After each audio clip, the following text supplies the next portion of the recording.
বিসমিল্লাহির রহমানির রহিম। আসসালামু আলাইকুম বন্ধুরা, আজকে আমি করলা ভাজি করব। করলা তো চচ্চড়ি রান্না অনেক কিছু দিয়ে খেয়েছেন জানেন, কিন্তু আজকে চিংড়ি মাছ দিয়ে ভাজি করব। দেখুন কিভাবে করি, অল্প মশলা দিয়ে, খেতে খুব সুস্বাদু হয়, শরীরের পক্ষেও ভালো। অল্প সামান্য পরিমাণে তেল দিয়ে দিলাম। কি করে কি করছি প্রসেসটা দেখে নিন। সহজ, একদম সহজ রেসিপি।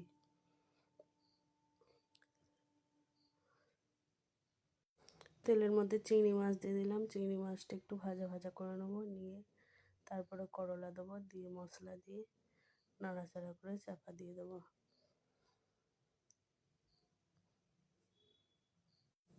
জানেন বন্ধুরা, জীবনে কেউ আপন হয় না, আপন শুধু একমাত্র আল্লাহ। বিপদ আপদে সবসময় আল্লাহকে ডাকাই ভালো।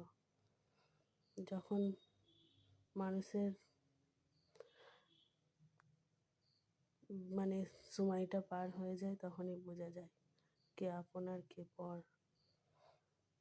দরকারে তোমায় খুব ডাকবে, করো দাও, তাহলে খুব ভালো, আর না করলে খারাপ।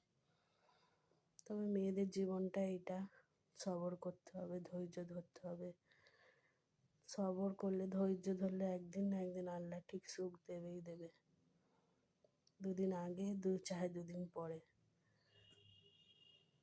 কেউ আপন নয় বন্ধুরা দুনিয়ায়।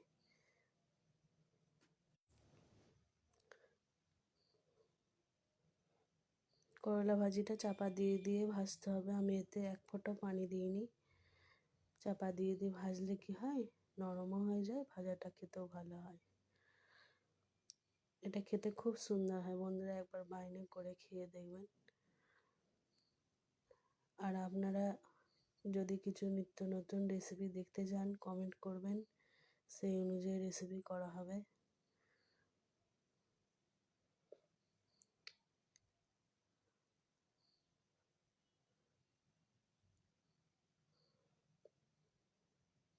ভালো করে ভাজা ভাজা করে নামিয়ে নিতে হবে। এখন বন্ধ করে দেবো। এই দেখুন কত সুন্দর হয়েছে। এটা খেতে খুব সুস্বাদু, খুব ভালো লাগে, খুব সুস্বাদু হয় চিংড়ি মাছ দিয়ে ভাজলে। বন্ধুরা, ভিডিওটা যদি ভালো লাগে লাইক করবেন, শেয়ার করবেন, সাবস্ক্রাইব করবেন, ফেসবুকে ফলো দেবেন, ভালো ভালো কমেন্ট করবেন। বন্ধুরা, আপনারা কিন্তু সাবস্ক্রাইব করছেন না, প্লিজ সাবস্ক্রাইব আর ফলো দিয়ে দেবেন। সবাই ভালো থাকবেন, আমার জন্য দোয়া করবেন।